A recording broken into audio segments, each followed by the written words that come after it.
Hello students, today we are going to learn about the terminologies which we are going to use in graphs. So in the previous class we have learned about what is a graph, how we are going to represent a graph, and also we have seen how we are going to represent a graph. So in directed representation we have seen, and also in undirected representation we have seen. So now in today's class we are going to learn about what are the terminologies we are going to use in directed and undirected graphs we will see. So here these are the terminologies we are going to use in undirected graphs. So first we are seeing the undirected graphs terminology. So here when we are representing a graph, so here we will use U and V are the two vertices which are adjacent to each other. So here we have taken an edge combination with UV. For U and V, E is an edge. Okay. So here since E is an edge, U and V are called as endpoints. So here U and V are called as endpoints. In an undirected graph, we are going to calculate the degree of each and every vertex.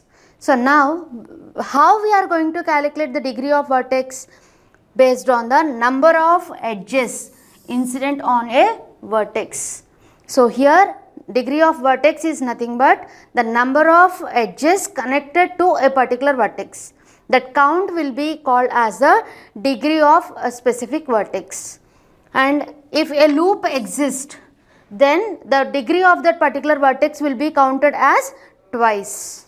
So see here, a loop contributes twice to the degree. Suppose if a vertex is having a loop, then that particular degree will count the edge as twice. Next, pendant vertex. When that a particular vertex will be called as a pendant vertex means if we find a degree of any vertex and the degree is 1, then we call that vertex as pendant vertex. See here, degree of V is 1. That's why we are calling it as pendant vertex. Next, isolated vertex. If the degree is 0, if the degree of the vertex is 0, then we call it as a isolated vertex. That means if it is an isolated vertex, then that particular vertex is not connected to any other vertex in the graph. Then only we will call it as isolated vertex. We will see with an example how we are going to represent this pendant vertex, isolated vertex, and also we will see how to calculate the degree of a vertex which exists in a graph. So see here, this is an example graph. So for that graph we have taken 3 vertices U, V, W and edges as, so see here U, W, U, V, we have an edge. So we have taken U, V, W vertices and with the help of edges we have connected an edge. See here, from U to V we have connected and then from U to W we have connected. And we have taken another vertex, that is K. That means in this we have K also. Okay, but here a vertex is there but it is not connected with any vertex. So now if you want to calculate the degree of this graph, first take degree of U. So DEG of U is the representation to represent degree. So DEG of U is equal to 2. How it is 2? See here, how many edges are connected for this U? U to V is connected, U to W is connected. That means 2 edges are there. That's why degree of U is 2. In the same way, degree of V. How many edges are connected to V? Only 1 edge. So degree of V is 1. Next, degree of W. How many edges are connected? Only 1 edge. So degree of W is 1. Next, degree of K. No edge is connected for K. That's why the degree of K is 0. From this degree values, since V and W are having 1 degree, we call it as a pendant vertex. And K is having 0 degree, that K is called as isolated vertex. So these are the terminologies we are using in undirected graphs. So now we will see what are the terminologies we are using in directed graphs. See here, the main difference between undirected graphs and directed graphs is only direction. The arrow will not be mentioned in undirected graph, but here in directed graph we will mention a direction. That means we are representing from which vertex to which vertex we are moving. See here, U and V is an ordered pair in which U is adjacent to V. That means the V vertex is side to U vertex, and here we can call it as V is adjacent from U also. And in this ordered pair, U is called the initial vertex and V is called as terminal vertex. That means the edge will be started from U to V like this. So from U it started and we have specified a direction and it reaches to V vertex. So what are the terminologies we are using in directed graphs? Means in undirected graph we are using only degree value. But here whenever we are finding the degree here, we need to find in degree and out degree. Why we are finding in degree and out degree? Since we are representing arrows. Like direction we are mentioning. In some cases the direction will be like this, and in some graphs the direction will be reverse of the direction. If you are finding the in degree means the edges which are moving to that particular vertex, that will be calculated.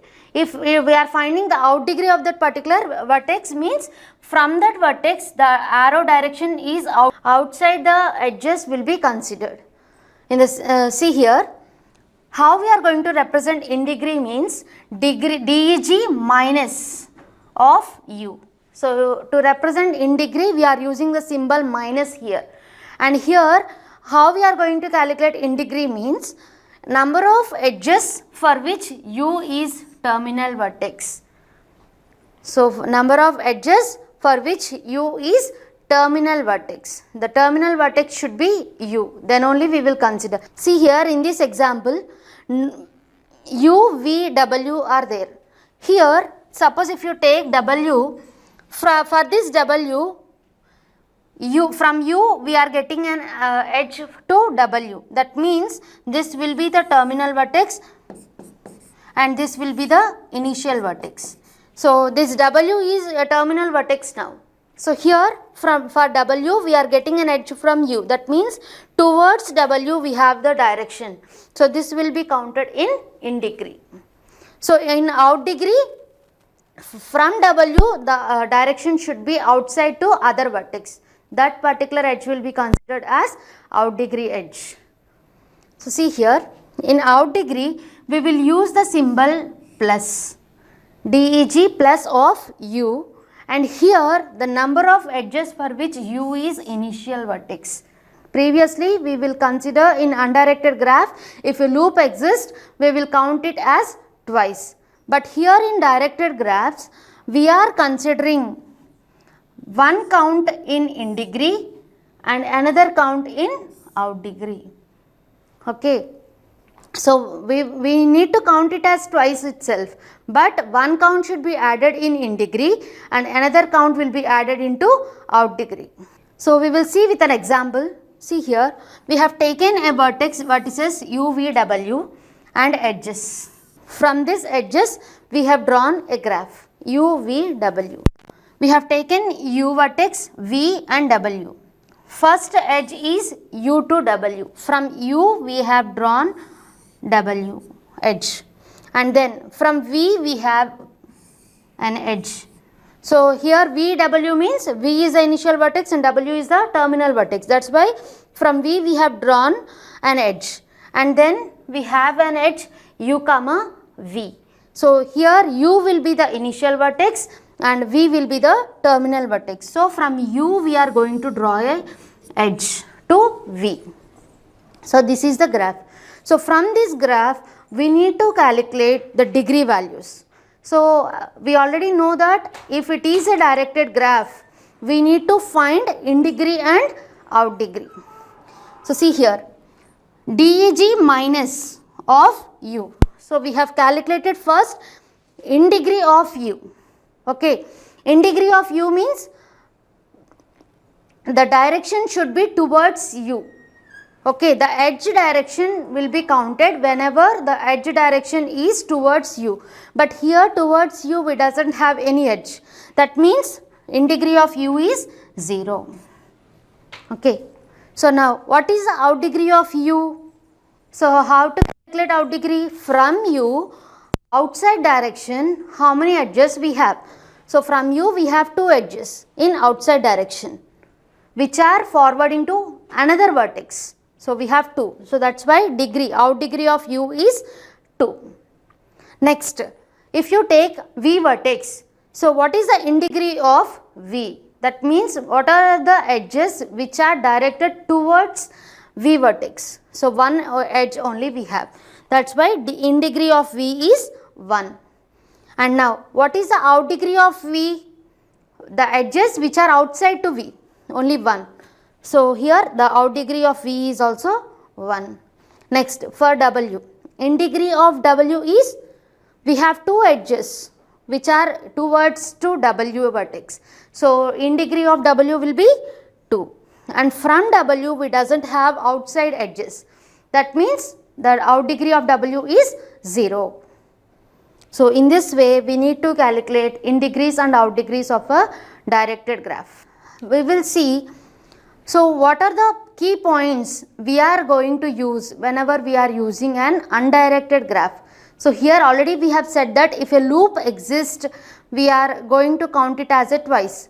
But here in this theorem we are representing a handshaking theorem. Here what we are stating in handshaking theorem means, if we want to find the degree, if we want to find how many number of edges we will have in a graph, how we are going to find the number of edges in a graph means with the help of this formula. So from the graph, if we find the degree of all the vertices, after finding all the degrees of vertices, we need to sum all those degree values, and that degree value will be equal to twice of the edges. Then we will get the edges, how many edges we have in a graph. Okay. So here why we are saying twice of its edges in undirected graph? One edge will connect 2 vertices. Okay. So every edge connect 2 vertices. So for one vertex we will count it as twice. That we need to calculate degrees of all the vertices, and those degree values of all the vertices will be added together with the summation, and that value will be equal to twice of its edges. Then we will get the edges of the graph. Next one is, an undirected graph has even number of vertices with odd degree. So when you take a even number of vertices, then for that graph you will find maximum odd degree only. See, we have taken a simple graph, special cases. That means we are now discussing about the special types of graphs related to simple graphs.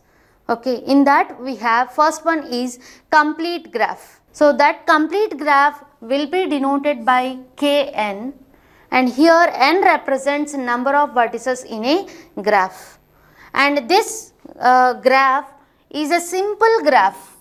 So already we have discussed what is a simple graph. If the graph does not contains any loops or any multiple edges, then we can say that graph as a simple graph. In a simple graph that contains exactly one edge between each pair of distinct vertices, if we have an edge between different vertices, then that particular graph is called as a complete graph. So see here we have taken it as K1.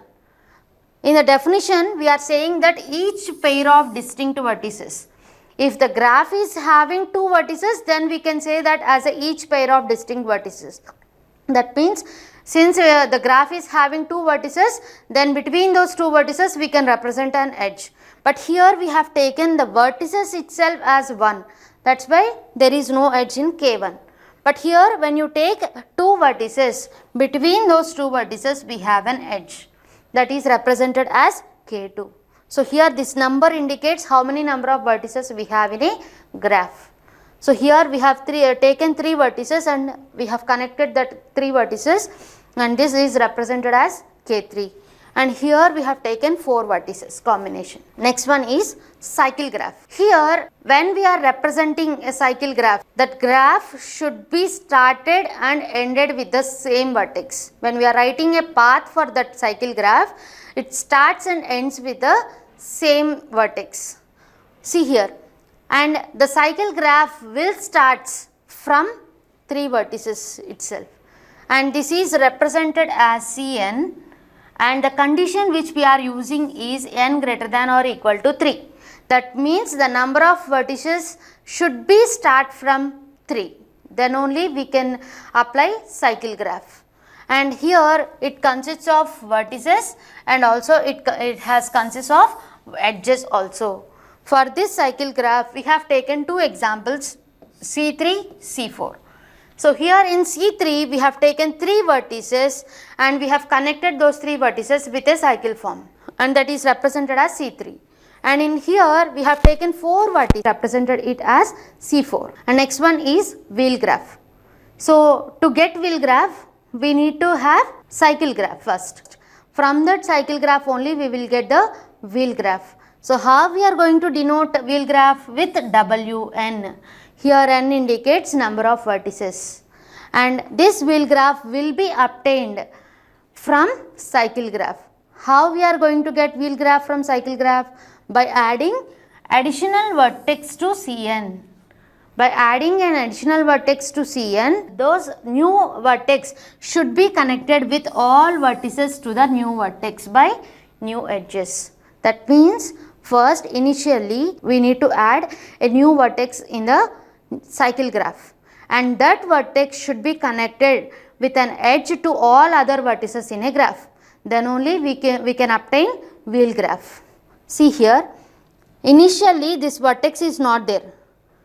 Okay, in cycle graph we have represented it as C3 there, and now here we have added this vertex, and this vertex is connected with all other vertex in the graph, and this becomes the wheel graph with 3 vertices. And next, here initially in a cycle graph C4 we doesn't have this vertex, and now in wheel graph we have added this vertex here and we have connected all the vertices with that vertex. Then it becomes the representation W4. Now we will see the next one, that is biparity graph. So here in biparity graph we will divide the entire vertices in a graph into 2 disjoint sets like V1 and V2. So here in V1 we have taken V1, V2, V3. In V2 we have taken V4, V5 and V6, which are not same in both the sets. This V1 will be connected to the vertices in V2 set, and here V2 will be connected to other set vertices, and V3 will be also connected to other set vertices. And here first initially we will divide the entire vertices into 2 partitioned disjoint sets. So here in a biparity graph, first the vertices which are exist in the graph will be divided into 2 disjoint sets like V1 and V2, and here we will divide V1, V2, V3 in V1, and in V2 we have taken V4, V5 and V6, and now we have connected those 2 sets in a connected form. Next one is complete biparity graphs. So here how we are going to represent complete biparity graphs means with k, m, comma, n. Number of vertices will be connected in one side set and n will be connected in other side, and we need to connect m vertices with n vertices. See here, between edge between 2 vertices, if and only if one vertex is in the first subset and the other vertex is in the second subset. See here, we have taken K23. Here in one set we have taken 2 and in other set we have taken 3. And these vertices in one set will be connected to all other vertices in the other set. In the same way, this vertex is also connected to all other vertices in the other set. In the same way, here we have taken K 3 3. That means in one set we will have 3 vertices and in another set also we will have 3 vertices. And those vertices are connected to other set vertices with an edge. Next one is subgraphs. So previously we have seen different types of simple graphs. So this is a subgraph. When we will call a particular graph as a subgraph, means a subgraph of a graph G equal to V comma E. This is the main graph, that is original graph. From this graph we need to represent a subgraph, that is H equal to V dash comma E dash. So that H is the subgraph of G. So here where V dash is a subset of V and E dash is a subset of E. So why we are calling if V dash is a subset of V and E dash is a subset of E, we have said that H is a subset of G graph. That's why. So here where we are going to apply the subgraphs, solving subproblems within a graph. When we want to solve a subproblem, then we can apply this subgraph method. And here we will see one example for representing how we are going to represent the subgraph. See here, we have taken an original graph, this one, U, V, W. From this we need to represent a subgraph. How we are going to represent subgraph? From U to V we have taken here V to W. That means from the original graph we need to take some portion of the original graph. Then we can say it as a subgraph of that original graph G. And we have represented this as one subgraph. That means part of this graph. And we have named it as H1. And next V to U we have taken as another subgraph H2.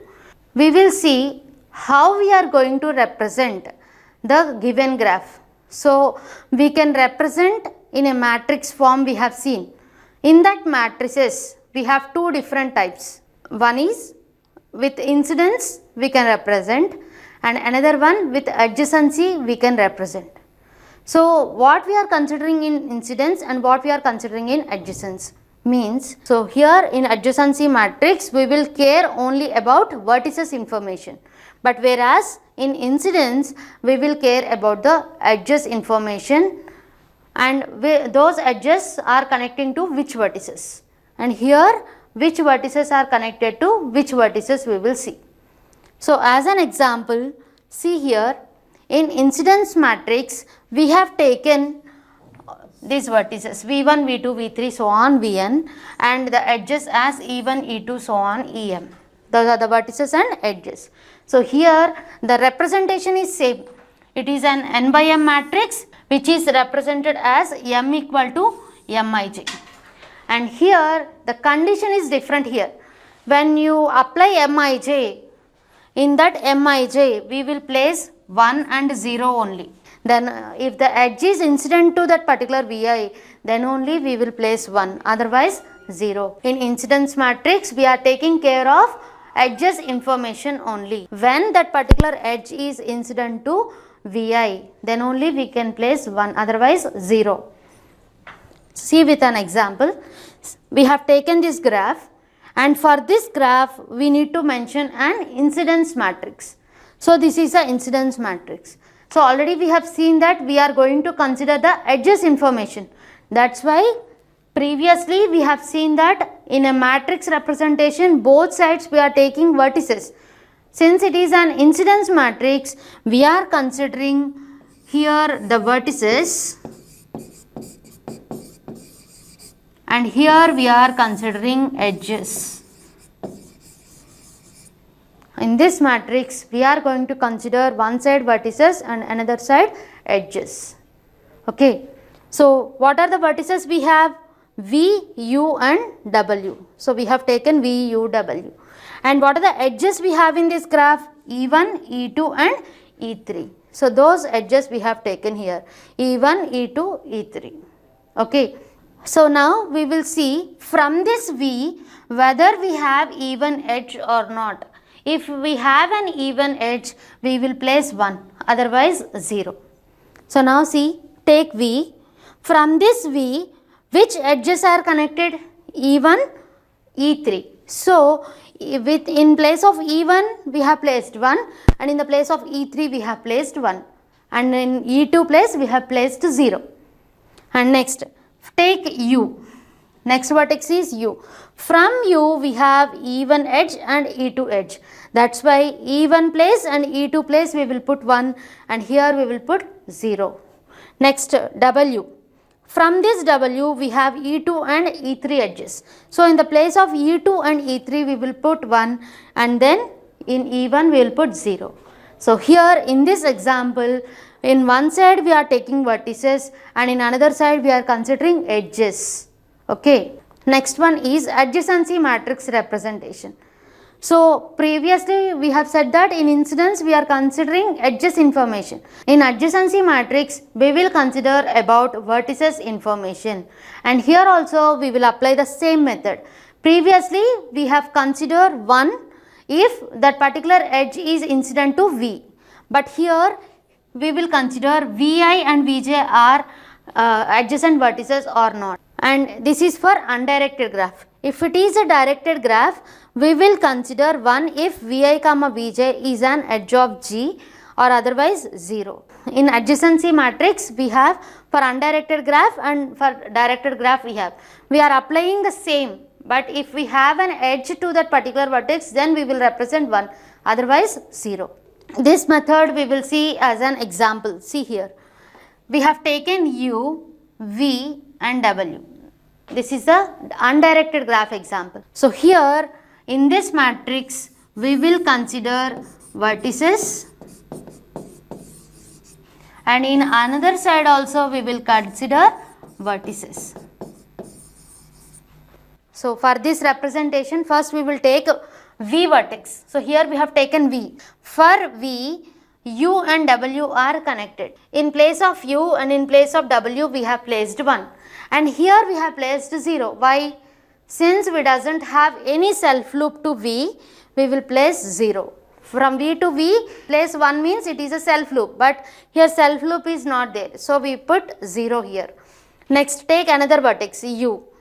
So U is connected to V and W. So in the place of V and W we place 1, another position we placed 0. Next, W is connected to V and U. In those places we will put 1 and otherwise 0. For directed graph, see here also we have taken vertices, and this side also we have taken vertices. So and this is the directed graph, and these edges are connected with an arrow. So how we are going to represent this means, we need to see from V to V self loop is not there, so we put 0. From V to U, that means this is the initial vertex and this is the terminal vertex. So from V to U we have an edge, so we will put 1, and here the direction is to U only, that's why. And from V to W we have an edge.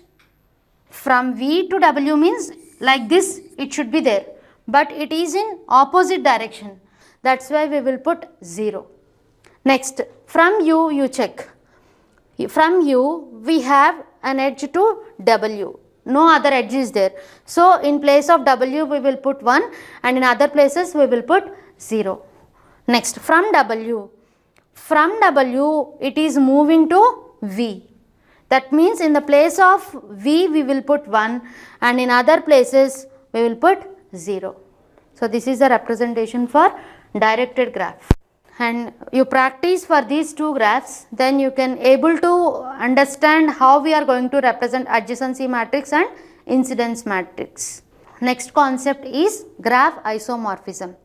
In this graph isomorphism, they will give two graphs.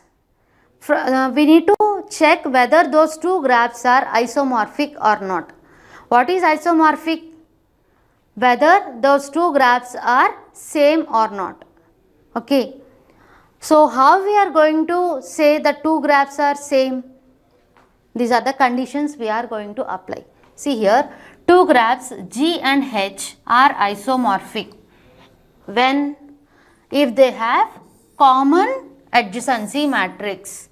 So we need to find an adjacency matrix for the two graphs, and then if the adjacency matrices are same, then we can say that those two graphs are isomorphic. That means each and every value in the adjacency matrix of one graph to the another graph should be same. Then only we can say that two graphs are isomorphic. So here two isomorphic graphs have exactly same set of adjacency matrices. Then only we can say that it is isomorphic. So here it is one definition, and it is another definition to prove the two graphs are isomorphic. So here they have taken G1 equal to V1 and E1 and G2 equal to V2 E2. When we will say that two graphs are isomorphic, if we have taken a function between V1 and V2, those function is checked with 1 to 1 and onto. If those function satisfies 1 to 1 and onto, then we can say it as a isomorphic. And along with that, we need to check all the functionalities of those edges. And along with that adjacency matrix, these are the necessary conditions to be followed when we are proving isomorphism. So what is the first step we need to check is, in both graphs we need to check whether we have same number of vertices. Next one is we need to check whether number of edges are also same. So these are the necessary conditions we are following in isomorphism. The first one is same number of vertices should be there, then same number of edges should be there, and then equal number of vertices with the same degree. So we need to calculate the degree of each and every vertex, and the degrees of those vertices should be same. And after that, the degree sequence should also be same. After these four conditions, we need to represent the adjacency matrix. And the adjacency matrix is also same for both the graphs, means we can say that the two graphs are isomorphism. So we will see with an example. See here, we have taken two graphs, G and G dash. So in this graph, first we need to check how many number of vertices we have in both the graphs, and how many number of edges we have, and what is the degrees of those graphs. Okay, so here in this graph we have 5 vertices, and in this graph 1, 2, 3, 4, 5 vertices. That means vertices are same. Next, how many edges we have in this? 1, 2, 3, 4, 5, 6. 6 edges. Here 1, 2, 3, 4, 5, 6. 6 edges. That means edges are same for both the graphs. And now we will calculate degrees of those graphs. First we are calculating degree of A. So how many edges are connected to A? This is A. So how many edges are connected to A? 1, 2, 3. So degree value is 3. Next, degree of B. How many edges are connected to B? 2. So degree of B is 2. Now degree of C is 1, 2, 3. 3 edges are connected. So degree of C is 3. And degree of D. How many edges are connected to D? 3 edges. So degree of D is 3. And next, last one, degree of E. How many edges are connected to E? 1 edge connected. So degree of E is 1. In the same way, we need to calculate the degrees of this graph also. So these are the degrees I have calculated. So we need to write the degree sequence in order format. So how we will write the degree sequence of this graph? Initially we will take 1, and next one is 2. Next we have all 3's in the degrees. So 1, 2, 3, 3, 3. So we have represented in an order format for this graph. So 1, 2, 3, 3, 3. When you write here the degree sequence of this, we will get 1, 2, 3, 3, 3. All these degrees are arranged in an order. Okay. So 1, 2, 3, 3, 3. That means the degree sequences of both the graphs are same. And now, what is the last step we need to find? Adjacency matrix. So here we will calculate the adjacency matrix for the G graph. So first we will calculate the adjacency for this, and next we will find for G dash. So here what are the vertices we have? A, B, C, D, E. A, B, C, D, E. Adjacency matrix means in both sides we will take vertices only. A, B, C, D, E. From A to A, whether we have self loop? No. So 0 we will place. From A to B, we have an edge. So we will place 1. From A to C, we have an edge. So we will place 1. From A to D, we have an edge. That's why we will place 1. From A to E, whether we have an edge? No. So we will place 0. Okay. From B, we need to check now. From B to A, we have an edge. So we will place 1. From B to B, self loop is not there. So we will place 0. From B to C, we have an edge. So we will place 1. From B to D, whether we have direct edge? No. So we will place 0. From B to E, no edge. So 0. Next, from C to A, we have an edge. So 1. From C to B, we have an edge. 1. C to C, self loop is not there. From C to D, edge is there. C to E, no edge. So 0. Next, from D we will check. From D, A is there. Next, from D to B, no. From D to C, we have an edge. From D to D, self loop is not there. And from D to E, we have an edge.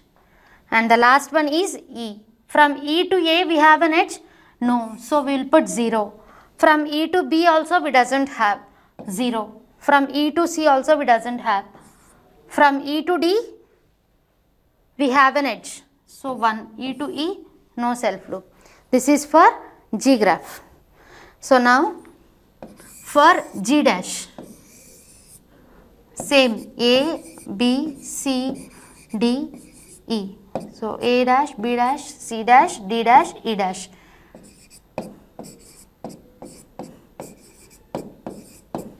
So now from A dash to A dash, self loop is not there. So from A dash to B dash, edge is there. Next, from A dash to C dash, edge is there. From A dash to D dash, edge is there. From A dash to E dash, no direct edge. So we will place 0. Next, from B dash to A, we have edge. Self loop is not there. From B dash to C dash, edge is there. From B dash to D dash, no edge. From B dash to E dash also, no edge. Next, from C dash to A, we have an edge. From C to B, we have an edge. So from C to D, we have an edge. From C to E, we doesn't have. Next, from D dash to A, we have. From D to B, we doesn't have. 0. From D to C, we have. So 1. D dash to D dash, 0. And next, from D dash to E dash, we have an edge. So 1. Next, last one is E. From E, we need to check whether we have an edge. So no edge, so 0. From E dash to B dash also 0. E dash to C dash, 0. From E, we have to D dash, so 1. And here 0. So now we need to check these two adjacency matrices. So here, check here 0, 1, 1, 1, 0. In first row we have 0, 1, 1, 1, 0. Next 1, 0, 1, 0, 0. 1, 0, 1, 0, 0. Next 1, 1, 0, 1, 0. 1, 1, 0, 1, 0. Next 1, 0, 1, 0, 1. 1, 0, 1, 0, 1. Next last one is 0, 0, 0, 1, 0. 0, 0, 0, 1, 0. That means two adjacency matrices are same. Since the two adjacency matrices are same, these two graphs are isomorphic. So you can practice the same concept for these two graphs. Okay, you apply those isomorphic steps, finding a number of vertices, number of edges, degrees, and after that degree sequence. After finding these 4, we need to represent adjacency matrices. Okay, if any one is not satisfied, then we can directly say that those two graphs are not isomorphic. Okay, if all the conditions are satisfied, we can say that those two graphs are isomorphic. Next one is connected graphs.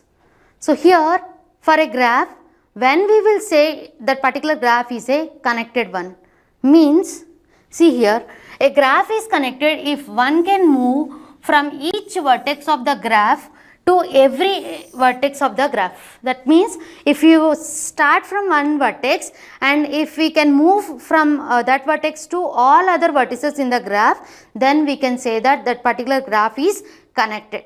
Otherwise, it is not a connected graph. Next, those connected pieces of graph are called as components of the graph. Okay. If we start from one vertex and move to all other vertices in a graph, then we can say that particular graph as a connected graph. Otherwise, it is a disconnected graph. From those connected graphs, we can find path and circuit. So, how we are going to find path and circuit?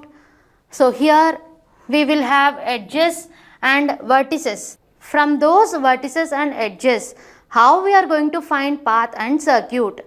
See here, when we are representing a circuit from the vertex, when we are representing a circuit from the graph, how we are going to represent those circuit means a path that begins and ends at the same vertex. That means we will start at one vertex and we will move to the next vertices, and again after moving to all the vertices in a graph in a path, then we will reach again to the starting vertex in case of circuit. Okay. See here, the path or circuit is said to pass through or traverse the vertices x1, x2, so on, xn minus 1, or after traversing all the vertices in a graph, again it will stops at initial vertex. Then only we can say that it is a circuit of the given graph. And here path means path or circuit that does not contain the same edge more than once. So here when we are representing a path or a circuit, the path should not contain same edge more than once. That means the edge should not be repeated whenever we are writing a path. Okay, so this is the graph we have taken. From this graph, if it is a path, how we are going to write? We will start from A. From A we have moved to B, and from B we have moved to C. From C we have moved to D. So this is the path. That means A to B we have moved, B to C, C to D. So this is the path, and here we doesn't repeated any edge in this path. And whenever we are representing a circuit, it starts from A to B, B to C, C to D, and again it reaches to from D to A. So this is circuit and this is path. Okay. See here in this example of cut vertices and cut edges, if we remove a vertex, we will call it as cut vertex. If we remove an edge, then we call it as cut edge. See here with an example. So this is the original graph. So we have entire graph as connected form, and here this is a cut vertex. So which vertex we have cutted here? C vertex. So from this graph we are removing this C vertex. Then this graph becomes like this. See here, we have removed the C vertex from the original graph. That means if we remove C vertex, whatever the edges connected also will be removed. So this edge and this edge was removed, and the remaining graph we have seen here. Next we will see the cut vertex for B. So if you remove B vertex from this original graph, how it will looks means, see here, the connected edges for B was removed and the remaining graph we have represented. In the same way, we have taken another example. If we remove E vertex, the graph looks like this. So from this, for this E, whatever the edges connected, those edges are removed after removing the vertex, and the remaining graph was represented. So these are the examples for cut vertices. So next we will see the example for cut edges. So if we have removed an edge A comma B from the graph, how it will looks. So for the before example itself, if we remove an edge between A, B, this is the following graph. Okay, we have taken the before example only. From this we have removed A comma B edge. Next, we have removed C comma E edge. Then the graph is like this. Between C and E we have removed. That means after removing C and E, this becomes a disconnected graph. Before we have seen cut vertices, and now these two are the examples for cut edges. Next, from the graph, how we are going to calculate Eulerian path and Eulerian circuit. Previously we have seen how to find a path and how to find a circuit. So here whenever we are writing a path and whenever we are finding a circuit, where we need to start and where we need to end the path, that should be found here in Eulerian path and Euler circuit. They will give a graph. From that graph we need to find the degree values, and based on the degree conditions we are going to check whether it is having a Euler path or Euler circuit. So in this also we have the conditions for directed graph and also for undirected graph. See here, when we say that it is consists of Euler path, if a path that travels along every edge of the graph exactly once. Already we have said that whenever we are writing a path, the edge should not be repeated. That means once we have used that edge, then we cannot repeat that edge. So how we are going to write this Euler path? Already we have discussed that once we have used an edge in a graph, path means we doesn't use that edge again. Only the edge should be used exactly once. In the same way, Euler circuit also uses edge exactly once. And Euler path starts and ends at different vertices. That means the starting vertex is different and ending vertex is different. Whereas in case of Euler circuit, starting vertex and ending vertex are at same vertex. So what are the conditions we are following to find Euler path and Euler circuit in case of directed and undirected graphs? We will see now. So first we have taken an undirected graph. For that undirected graph we need to find Euler path and Euler circuit. So how we are going to find Euler path and Euler circuit? A connected multigraph with at least two vertices has an Euler circuit. So that means the graph will be an Euler circuit if each of its vertices have even degree. So if you find the degree of each and every vertex in the graph and those degrees are having even degree value, then that particular graph will have Euler circuit. Okay. Otherwise, if it is not having even degree means we need to check for Euler path.